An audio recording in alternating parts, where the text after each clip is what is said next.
So it's Digital Music Trends Midem 2013 edition, and it's the second day of the conference, and I'm really happy to welcome to the show Virginie Berger from the company DBTH. So hi Virginie, how's it going? Hi, nice to meet you again. Again, yeah, exactly. We've had you on the show before, but it's absolutely a pleasure to have you here in person at Midem. And you've had a pretty hectic time because you came yesterday from San Francisco, which is so well done for making it here and actually making it to the interview. Because because my brain is slow today, so please apologize in advance. We'll take it easy. So talking of course like we did with a few other people today about what you've seen here at Midem and talking about some of the general trends from Midem that we can take away. And one of the things that you were mentioning earlier while we were doing some prep was the chat that the panel where you mentioned Karim Fanouz and Nate Auerbach from Tumblr, and you thought that was really interesting. So tell me a little bit more about your thoughts on Tumblr and on that side of the engagement spectrum. Yeah, when I started to use Tumblr, it was maybe 3 or 4 years ago. I don't remember. For me, Tumblr, it was only for blogging and for text, and maybe for video. Not only for video, but for photo. And now it's so useful for music and for artists, because when you don't know what to do with your website, when you start your career, you don't have 10 tracks and maybe 10 videos, and you cannot upgrade your website on a daily basis or at least on a weekly basis. And with Tumblr, you can do what you want. You can post a photo, you can share your comments, your quote. It's a mix of personal and professional life. It's a mix of your picture from touring, for example, and video you love, and quote you love, and so it's very easy because you can put your contact, your professional contact, your business contact, and it just on a daily basis you can post everyday content. And it's different from a website because you can upgrade your Tumblr maybe twice a day or fourth a day, and you don't have to think about your content. And when you are a young artist, it's sometimes difficult to create your strategy for your website. So with Tumblr, it's easier, and it's new for me. It was really in the beginning, I didn't know we can use Tumblr for that, for music. And now there's a lot of artists who use Tumblr for their music. A huge artist, major artist, as Alicia Keys, and indie artist for everything.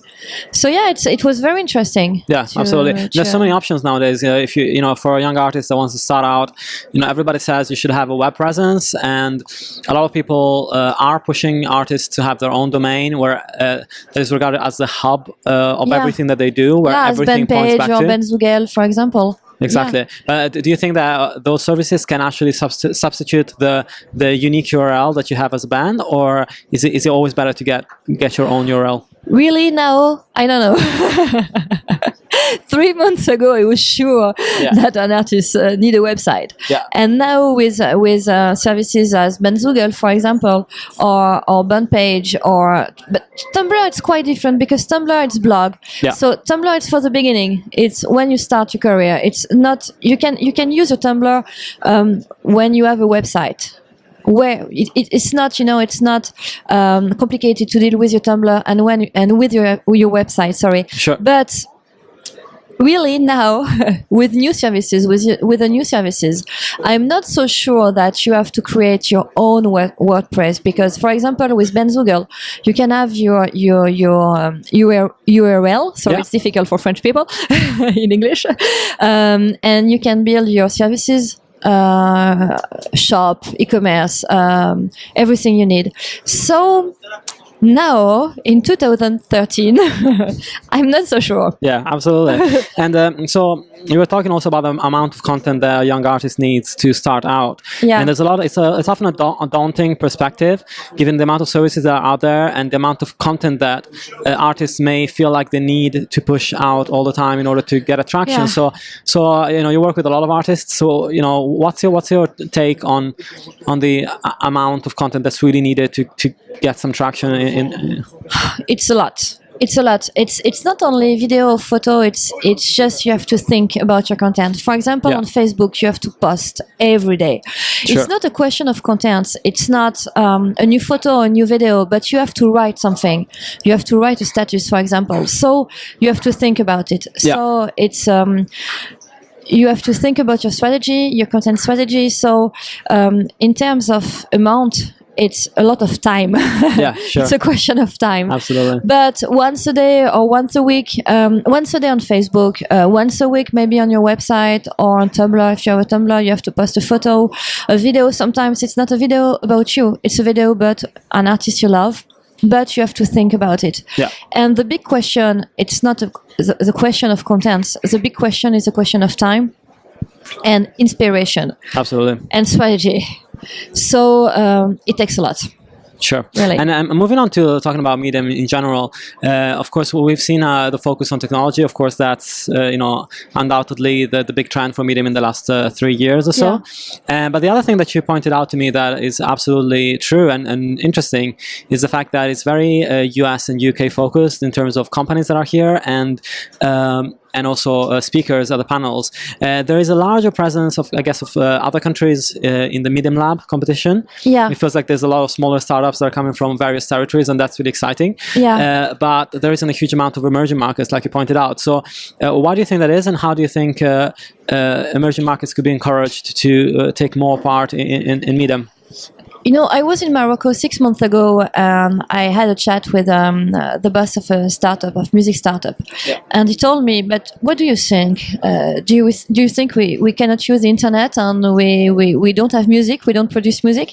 So really, we were angry. Yeah. Really.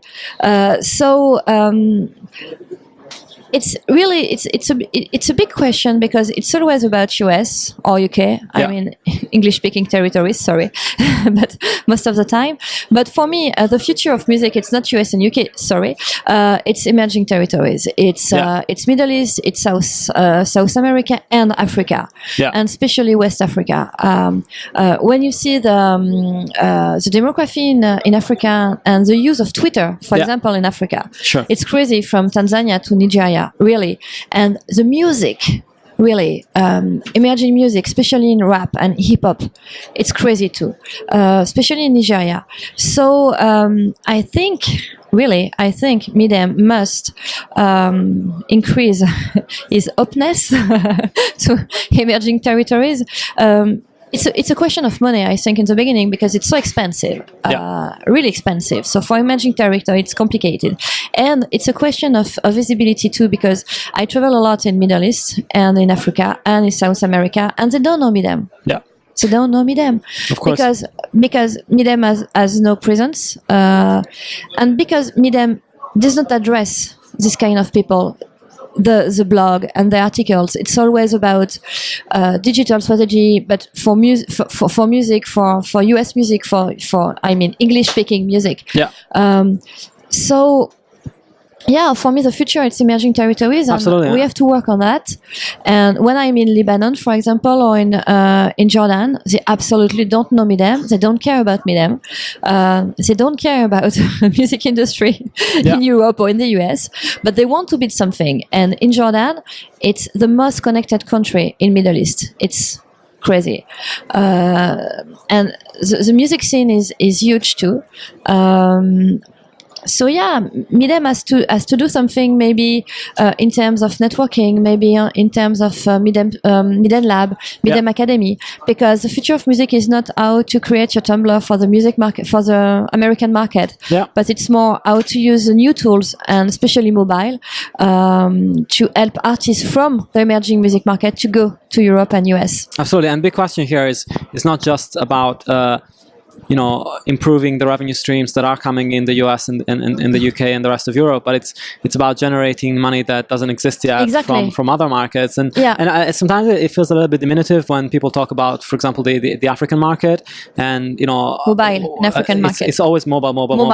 And of course, that's true, but like that kind of leaves the conversation hanging as to everything is mobile, and therefore that's it. You know, No, there's like, you know, I don't feel like there's a lot of addressing the complexity of that behavior, and you know, a lot of companies don't really take that into account so much. For the moment, it's mobile. For the moment, because there's problem with rights.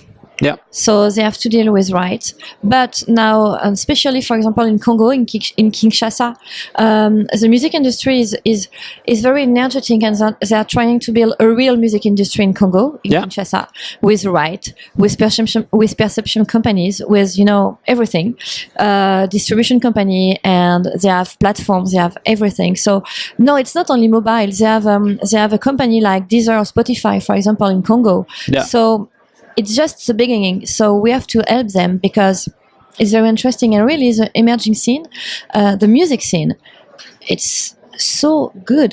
You know, in Africa, it's like hip hop, American, like US hip hop, because they listen to radio, they watch TV, so it's the same thing. Yeah, absolutely. That's totally true. Yeah. And so just to conclude, anything that you're particularly excited about for the next couple of days? Do you have any panels in mind that you want to go and see, or? Yeah, the Visionary Monday.